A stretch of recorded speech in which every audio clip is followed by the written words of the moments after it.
Hello అండి, అందరికీ నమస్తే, గుడ్ మార్నింగ్. ఈనాడు, ఆంధ్రజ్యోతి, సాక్షి ఈ మూడిట్లో వచ్చే ముఖ్యమైన అంశాలు చూసుకుందాం. అట్లాగే వీడియో చివరి వరకు చూసి ఖచ్చితంగా లైక్ చేసి సబ్స్క్రైబ్ చేసుకోండి. సో రాజకీయాలొద్దు, నదీ జలాలపై ఇచ్చిపుచ్చుకునే ధోరణి ఉండాలి. భావోద్వేగాలతో ఆటలు సరికాదు. తెలంగాణకు సీఎం చంద్రబాబు హితవు. గోదావరిలో పుష్కలంగా జలాలు, దేవాదులను విస్తరిస్తే కాదంటామా? గతంలో కాళేశ్వరాన్ని అడ్డుకున్నామా? కానీ పోలవరంపై రాజకీయం ఎందుకు?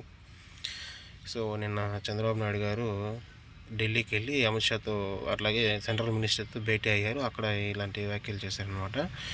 సో అట్లాగే అమిత్ షా గారిని కూడా నిన్న కలవడం జరిగింది.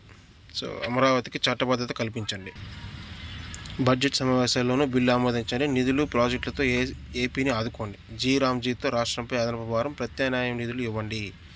సో అమిత్ షాకు సీఎం చంద్రబాబు నాయుడు విజ్ఞప్తి అంటండి. కేంద్ర కేబినెట్ పునర్వ్యవస్థీకరణ మద్యం కేసులో జగన్ పాత్రపై చర్చ అంటండి. చూద్దాం ఏం జరుగుతుంది. అట్లాగే నిన్న పీపీపీపై ఒక వాద్యం పడిందంట అండి, పిటిషన్. దాని గురించి రాశారు. పీపీపీపై ఎన్ని వాద్యాలు వేస్తారు? పెండింగ్లో ఉన్న పిల్లు వైసీపీ కార్యకర్తదే. ఈ విషయాన్ని ఖచ్చితంగా చెప్పగలం. పార్టీ తరపున మరో పిల్లు అవసరం ఏంటి? సీనియర్ న్యాయవాదిని తెలిసిన హైకోర్టు గత పిల్లుతో జత చేయాలని ధర్మాసనానికి లేళ్ల తరపు న్యాయవాది పదే అభ్యర్థన. కౌంటర్ వేయాలని ప్రభుత్వానికి హైకోర్టు ఆదేశించిందంట. అట్లాగే పీపీపీ కాలేజీలు ప్రభుత్వ ఆధీనంలోనే ఉంటాయంటండి. ఇందులో రోగులకు ఉచిత రాయితీపై చికిత్స. ఈ విధానం గుజరాత్లో విజయవంతమైంది. దీన్ని అమలు చేయడం అనేది రాష్ట్రాల నిర్ణయమే. ఎల్ఎంసీ నిబంధన సెక్షన్ 8 ప్రకారం సవరణ చేశాం. వైద్య కళాశాల ఏర్పాటుకు కార్పొరేట్గా ఛాన్స్. సో కౌన్సిలింగ్లో జాప్యం జరగకుండా చర్యలు అంటండి. ఎన్ఎంసీ చైర్మన్ అభిషేక్ స్పష్టీకరణ అంటండి. సో రాష్ట్రాలకు సంబంధించిన అంశం అని చెప్పేసి వీళ్ళు సెంట్రల్ గవర్నమెంట్ కూడా చెప్పిందనమాట. సో వైసీపీ ఎమ్మెల్యేలు ఏం చేద్దాం? అసెంబ్లీకి రాకుండా వేతనం, టీఏ, డిఏలు పొందడం ఏంటి? నోటీసులు ఇచ్చి కమిటీ ముందు పిలిపించాలి, జ్యోతిల నెహ్రూ అంట. సో ప్రజాభిప్రాయం కూడా తీసుకుని ఓ నిర్ణయానికి రావాలని బుద్ధా ప్రసాద్ అన్నారంట అండి. అసెంబ్లీకి వైసీపీ ఎమ్మెల్యేలకు హాజరుపై ఎథిక్స్ కమిటీలో చర్చ అంటండి. సో వీళ్ళు ఏంటంటే అసెంబ్లీకి రాకుండానే వచ్చినట్టుగా సంతకాలు పెట్టి పిఏ, డిఏలు అన్నీ తీసుకుంటున్నారని చెప్పేసి నిన్న ఒక చర్చ జరిగిందంట ఎథిక్స్ కమిటీలో. దాన్ని రాశారు వీళ్ళు. సో ఇది ఇలా ఉంటే, జగన్ హయాంలోనే సీఎం ఎత్తిపోతలపై స్టే. భోగాపురం విమానాశ్రయం గురించి జగన్ ఏమన్నారో ప్రజలందరికీ తెలుసు. విశాఖ ఉక్కు లాభాల బాట పట్టాలి. స్టీల్ ప్లాంట్ భూములను ఇతర అవసరాలు కేటాయించేది లేదు. 2 నెలల్లో గూగుల్ డేటా సెంటర్ పనులు. రియంబర్స్మెంట్పై ఆందోళన వద్దు లోకేష్ అంటండి.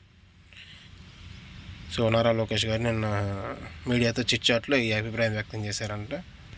మోదీ నన్ను సార్ ప్లీజ్ అన్నారు. అపాచీ హెలికాప్టర్లను త్వరగా పంపాలని విజ్ఞప్తి చేశారు ట్రంప్. భారత్ ఆర్డర్ చేసింది 28 అయితే 68 హెలికాప్టర్లు అంటూ తప్పుడు ప్రచారం. ఈయనకి యాక్చువల్గా మతి స్థిమితం సరిగ్గా లేనట్టున్నారు. సో అమెరికా లేకుంటే నాటోకి ఎవరు భయపడరు. రష్యా, చైనా భయపడేది ఒక్క అమెరికాకే. నేను జోక్యం చేసుకుంటే ఉక్రెయిన్ ఇప్పటికే రష్యా వశమయ్యింది. ఒంటి చేత్తో 8 యుద్ధాలు ఆపా. అయినా సర్వే నాకు నోబెల్ బహుమతి నిరాకరించిందంట. మూర్ఖంగా వ్యవహరించింది. గ్రీన్లాండ్ జోలికి వెళ్తే నాటో మొక్కలేనని యూరోప్ దేశాలు కౌంటర్. సో నాటో ఉంది కదా, దాన్ని చూసుకొని ఈయన రెచ్చిపోతున్నాడు. అది కూడా వాళ్ళ మధ్యలో కూడా గొడవ స్టార్ట్ అయింది. సో ఇరికిద్దామనుకుని అడ్డంగా దొరికారంట అండి వైసీపీ కార్యకర్తలు. సో తిరుమలలో ఖాళీ మద్యం సీసాల గుట్టురట్టు. టీటీడీ పోలీసులు ప్రతిష్ట దెబ్బతినేందుకు వైసీపీ జగన్ మీడియా ప్రతినిధులు కుట్ర. తిరుపతి నుంచి ఖాళీ సీసాలు పట్టుకెళ్లి తిరుమలలో పడేశారు. వాటిని వీడియోలు తీసి సోషల్ మీడియాలో దుష్ప్రచారం. పక్కా ఆధారాలతో నిందితులను గుర్తింపు. వైసీపీ కార్యకర్తలు జగన్ మీడియా ప్రతినిధిపై కేసు. 2 అరెస్టు, 1 పరారీ అంటండి. సరే, వాళ్ళు అలా చేశారే అనుకుందాం. చెక్కింగ్ ఏం చేస్తుందండి? ఎంటీ బాటిల్ తీసుకెళ్లేటప్పుడు తెలీదా? చెక్కింగ్ కూడా చూడాలి కదా. వాళ్ళు చూడలేదు, వీళ్ళు తీసుకెళ్లారు. సెక్యూరిటీ పాయింట్ని ఎలా దాటింది ఎంటీ బాటిల్ అయినా కూడా? సో ఇక్కడ ఖచ్చితంగా సెక్యూరిటీ లోపాలు అనేది ఉన్నాయి. సో అట్లాగే బంగాళాఖాతంలో వాయుగుండం అంటండి. నేడు తీవ్ర వాయుగుండంగా బలపడే అవకాశం. 10-11 తేదీల్లో సీమ, దక్షిణ కోస్తాలో వర్షాలు. జనవరిలో వాయుగుండాలు 160 ఏళ్ళకోసారి 4వసారి అంటండి. మరోవైపు పెరిగిన చలి. అల్లూరు జిల్లా మాడుగుల్లో 2.7 డిగ్రీలు. ఈ ఏడాదిలో ఇదే కనిష్ట ఉష్ణోగ్రత అంట. సో బట్టతలకు కొత్త మందు. జుట్టు మొలిపించే సరికొత్త ఔషధం క్లాస్కోటెరాన్. ఇప్పటికే మొటిమలను తగ్గించడానికి అమెరికాలో ఈ మందు వాడకం. అందుకు FDA అనుమతులు. ఇప్పుడు బట్టతలపై క్లినికల్ ట్రయల్స్ సత్ఫలితాలు. దుష్ప్రభావాలు చాలా తక్కువగా ఉన్నాయని వెల్లడి. సో బట్టతలపైన కూడా ఇక ఎంటికలు మొలిపించే ట్రీట్మెంట్ వచ్చిందంట. దానివల్ల సైడ్ ఎఫెక్ట్స్ కూడా చాలా తక్కువ అంట. సో బట్టతలు ఎవరికి ఉందో వాళ్ళందరికీ కూడా ఒక మంచి వార్త ఇది. సో అట్లాగే ఈనాడులో చూసుకుంటే 2027 కల్లా మార్చి కల్లా పోలవరం అంటే తొలి దశలో 119 టీఎంసీల నీళ్ళ నిలబెడతాం. ముఖ్యమంత్రి చంద్రబాబు నాయుడు వెల్లడి. ప్రాజెక్టు నిర్మాణ పనులు పరిశీలించే సీఎం. ఐకానిక్ బ్రిడ్జి నిర్మాణానికి టెండర్లు పిలవాలని ఆదేశం. సో 2020 నాటికే పోలవరం ప్రాజెక్టు పూర్తి చేయాలనుకున్న 2019లో జూన్లో అధికారంలోకి వచ్చిన వైకాపా ప్రభుత్వం ఈ ప్రాజెక్టును నిర్లక్ష్యం చేసింది. అందుకే 7 సంవత్సరాలు ఆలస్యమైంది. వ్యయము పెరిగింది. కనీసం డయాఫ్రమ్ వాల్ ధ్వంసమైన విషయం వైకాపా ప్రభుత్వానికి గుర్తులేదంట. సో సీఎంపై వైకాపా బురద రాజకీయం, ఆ బురదలోనే వాళ్ళు కూరుకుపోతారని ముఖ్యమంత్రి చంద్రబాబు నాయుడు గారు నిన్న పోలవరంని సందర్శనకి వెళ్ళారు కదా, అక్కడ కామెంట్ చేశారనమాట. సో అట్లాగే పీపీతో నష్టం ఉండదు. పేదల వైద్య సేవలు ప్రభుత్వ కోటా సీట్లపై ప్రభావం పడదు. యూజీ పీజీ వైద్యుల కోసం national registry NMC chairman doctor Abhijat అంటండి. అట్లాగే వైకాపా ఎమ్మెల్యేలు సభకు రాకుంటే సంతకాలు చేశారా? సో జీతాలు టీఏ-డిఏలు బిల్లు క్లెయిమ్ చేసుకుంటున్నారా? రికార్డు పరిశీలించిన శాసనసభ నైతిక విలువల కమిటీ ఇది అనైతికమన్న సభ్యులు. ఆ నేతలకు వెంటనే నోటీసులు ఇవ్వాలని చర్చ. నిపుణులతో చర్చించాక వచ్చే సమావేశంలో నిర్ణయం. ఏమైందండి? ఎలాంటి ఎన్నిసార్లు అవమానించేస్తారు అట్లా?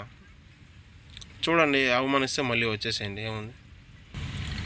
సో ఇక సాక్షి చూసుకుంటే వీళ్ళు సీఎం ఎత్తిపోతలపై శాపనార్థాలని చెప్పేసి వరుసగా వారం రోజులుగా ఇదే న్యూస్ రాస్తున్నారండి. టీవీ ఛానల్లో అదే న్యూస్, పేపర్లో కూడా అదే న్యూస్. అంటే ఇక్కడ వీళ్ళు రేవంత్ రెడ్డి పక్కకు దొరికిపోవడంతో రేవంత్ రెడ్డి గారు తన తప్పించుకోవడానికి ఏదో ఒక అబద్ధం లాంటివి చెప్పారు. అది టీడీపీకి కొంచెం ఇబ్బంది అయింది. అయితే ఈ ప్రాజెక్టు ఖచ్చితంగా ఆగిపోయింది వచ్చేసి జగన్మోహన్ రెడ్డి పీరియడ్లో అండి. 2020లో ఆగిపోయింది ఇది. అది ఎవరు ఆపలేదు, సెంట్రల్ గవర్నమెంట్ ఎన్జిటి ఆపేసింది అనమాట. అది వీళ్ళు దాని తప్ప మిగతా అంతా రాస్తున్నారు. అందుకే ఈ పేపర్ చదవాలంటే ఒక రకంగా ఉంటుంది. మోదీకి నెతన్యాహు ఫోన్. ప్రధాని నరేంద్ర మోదీతో ఇజ్రాయెల్ ప్రధాని నెతన్యాహు ఫోన్లో మాట్లాడారు. గాజా శాంతి ప్రణాళికల గురించి వివరించారంట. అట్లాగే చమురు మంటలు. అమెరికా 2 చమురు నౌకలను దిగ్బంధించింది. అవి వెనుజులావే అని అమెరికా అంటుండగా తమవేని రష్యా వాదిస్తాను. సో అక్రమాల తొలగింపులో ఉద్రిక్తత. అక్రమాలు తొలగించి మసీదు కూల్చివేత. రంగు పులుముకొని ఢిల్లీలోని రామ్లీలా మైదానంలో సమీపంలో అలజడంటండి. సో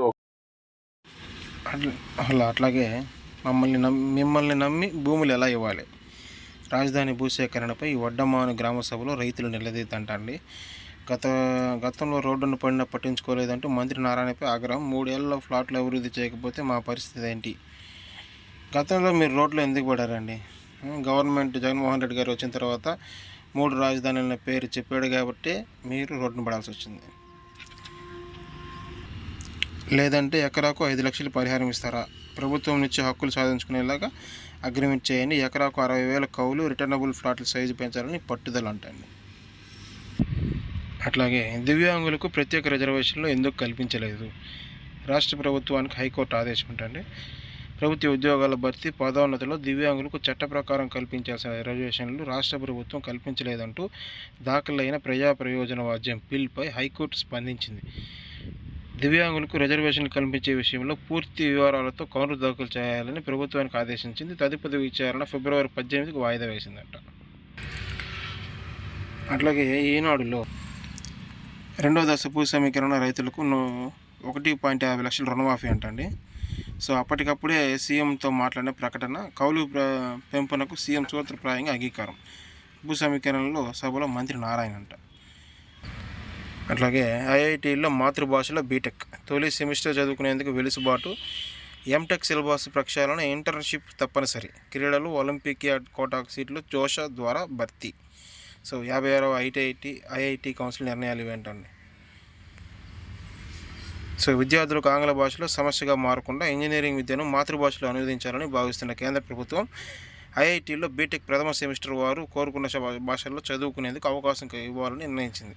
సో వివిధ రాష్ట్రాల వివిధ భాషల్లో ఇంటర్ తత్సమాన చదువు పూర్తి చేసిన ఐఐటీలో సీట్లు సాధించి వారు తొలి 6 నెలలు ఆంగ్లానికి అలవాటు పడే వరకు మాతృభాషలో చదువుకునేందుకు వీలు కల్పిస్తారు. ఆయా భాషల్లో పాఠ్యాంశాలను, వీడియోలను ఉంచుతారు. పుస్తకాలను కూడా ప్రాంతీయ భాషల్లో అందుబాటులో ఉంచుతారు. ఎవరైనా మాట్లాడుతుంటే అప్పటికప్పుడు ఆంగ్ల ఉపన్యాసాలను ప్రాంతీయ భాషలోకి తర్జుమా చేసేలా కృత్రిమ మేధ ఏఐను సమర్థంగా ఉపయోగించుకోవాలని అందరూ ఐఐటి ఇతర సాంకేతిక విద్యా సంస్థలకు ఆదర్శంగా నిలవాలని కేంద్ర విద్యాశాఖ సూచించిందంటండి. సో ఇకపై బీటెక్ ఇంజనీరింగ్ ఉంటుంది కదా, సో అవి కూడా తెలుగులోనే అంటే వాళ్ళ వాళ్ళ రాష్ట్రాల్లో వాళ్ళ భాషల్లో చదువుకునేదానికి అవకాశం ఇస్తుందంట. సో ఆ విధంగా వీళ్ళు కొత్త నిర్ణయం తీసుకున్నారు సెంట్రల్ గవర్నమెంట్. సో అట్లాగే వైకాపా ఎమ్మెల్యేలు సభకు రాకుండానే సంతకాలు చేశారా? విశ్వసనీయ సమాచారం మేరకు కమిటీ అందిన రికార్డుల ప్రకారం ఎమ్మెల్యేలు సెషన్ల వారీగా ఎన్ని రోజులు సంతకాలు చేశారనేది వివరాలంటండి. సో ఎమ్మెల్యే పేరు, సంతకాలు చేసిన డేట్లు వీళ్ళు రాశారు. ఇందులో పెద్దిరెడ్డి రామచంద్రారెడ్డి ఫస్ట్ సెషన్లో 5 రోజులు వచ్చారంట. పెద్దిరెడ్డి ద్వారకానాథరెడ్డి సెషన్ 1లో 3 రోజులు, సెషన్ 2లో 1 రోజు, సెషన్ 3లో 1 రోజు వచ్చారంట. Buchepalli Sivaprasad Reddy, Tatiparthi Chandrasekhar, Y Balanagireddy, Dasari Sudha, B Virupaksha, Mrutyarasa Visweswararaju, Regam Matsyalingam, Akepati Amarnath Reddy. So Jaganmohan Reddy గారు రాలేదు. 12 నుంచి బస్సులు నిలిపేస్తాం. ఆర్టీసీ అద్దె బస్సుల యజమానుల సంఘం నిర్ణయం. స్త్రీశక్తి పేరుతో అదనపు భారం, ఆ మేరకు చెల్లింపులు చేయాలని కొన్నాళ్లుగా అభ్యర్థన. సో ఆర్టీసీలోని అద్దె బస్సుల యజమానులు సమ్మె చేపడబోతున్నారు. ఈ నెల 12 నుంచి రాష్ట్ర వ్యాప్తంగా బస్సులను ఆపేయాలని నిర్ణయించారు. ఈ మేరకు గురువారం ఆర్టీసీ ఎండీకి సమ్మె నోటీసులు ఇవ్వనున్నారు. గత ఏడాది ఆగస్టు 15 నుంచి స్త్రీశక్తి పథకం అమల్లో వచ్చాక బస్సుల నిర్వహణ వ్యయం పెరిగిందని అద్దె బస్సుల యజమానులు చెబుతున్నారు. ఆ మేరకు ఒక్కో బస్సుకు నెలకు 15,000 నుంచి 20,000 అదనంగా చెల్లించాలని కొన్నేళ్లుగా ఆర్టీసీ అధికారులు కోరుతున్నారు. సో ఈ విషయంపై ఆర్టీసీ యాజమాన్యం మంగళవారం రాత్రి సంబంధిత ప్రతినిధులతో చర్చించింది. ఒక్కో బస్సుకు నెలకు 5,200 రూపాయలు చొప్పున ఇచ్చేలా బుధవారం సర్క్యులర్ జారీ చేసింది. దీనిపై అద్దె బస్సుల యజమానుల సంఘం తీవ్ర అసంతృప్తి వ్యక్తం చేస్తుంది. సో ఎంత పెంచుతున్నారనే విషయాన్ని చెప్పకుండా సర్క్యులర్ జారీ చేశామని సంఘం నేతలు ఆరోపిస్తున్నారు. సమ్మెకు వెళ్లాలని నిర్ణయించుకున్నట్లు తెలిపారు. సో అట్లాగే నిలిచిపోనున్న 2,419 బస్సులు అంటండి. ఆర్టీసీలో 2,700 బస్సులు ఉన్నాయంట. అంటే వీళ్ళకి కావాల్సిన అమౌంట్ ఇట్లా అడుగుతున్నారు, కానీ బయట ఎవరైనా లేడీస్ చేయెత్తి బస్సు ఆపుతుంటే ఫ్రీ కదా అని ఆపడం లేదు. సో అట్లాగే పండగ కోడికి కార్పొరేట్ కళ. కృష్ణా ఏలూరు సరిహద్దుల్లో హైటెక్ బరి, అద్దాలు ఏసీలతో నిన్న ప్రత్యేక గ్యాలరీలు, వారధి పేరిట శుభలేఖల ఆహ్వాన పత్రికలు. సో పాసులు ఇస్తూ రారండో అంటూ పిలుపులు. విస్తీర్ణం 28 ఎకరాలు, 7 ఎకరాల్లో పార్కింగ్, రోజుకి 40 పందాలు. సో 5 లక్షల కోటి వరకు బెట్టింగ్, 5 లక్షల రూపాయల నుంచి కోటి వరకు బెట్టింగ్ వేస్తారంట. సో వీఐపీలకు మహారాజా ఆతిథ్యం, రక్షణగా బౌన్సర్లు, అక్కడే విందు భోజనాలు అందించేలా ఏర్పాట్లు, బహుమతులుగా కార్లు ఇస్తామంటే ప్రకటనలు అంటండి. బాగానే ఇచ్చేస్తున్నారు. సో 10 ఏళ్లలో ఎంపీల ఆస్తులు డబుల్, 110% పెరిగిన 102 మంది ఎంపీల ఆస్తులు అంటారు. 124 కోట్ల సంపాదనతో టాప్లో 3 వైసీపీ ఎంపీలు అంట. కేంద్ర మంత్రి సిఆర్ పాటిల్ ఆస్తులు తగ్గుదల, ఇది ఏడీఆర్ నివేదికలో వెల్లడి. గత 3 సార్లు గెలిచిన ఎంపీల ఆస్తులు విశ్లేషణ. సో అవి అండి 3 పత్రికల్లో వచ్చిన ముఖ్యమైన అంశాలు. సో వీడియో చివరి వరకు చూసిన ప్రతి ఒక్కరికి కూడా థ్యాంక్స్. అట్లాగే ఖచ్చితంగా లైక్ చేసి సబ్స్క్రైబ్ చేసుకోండి.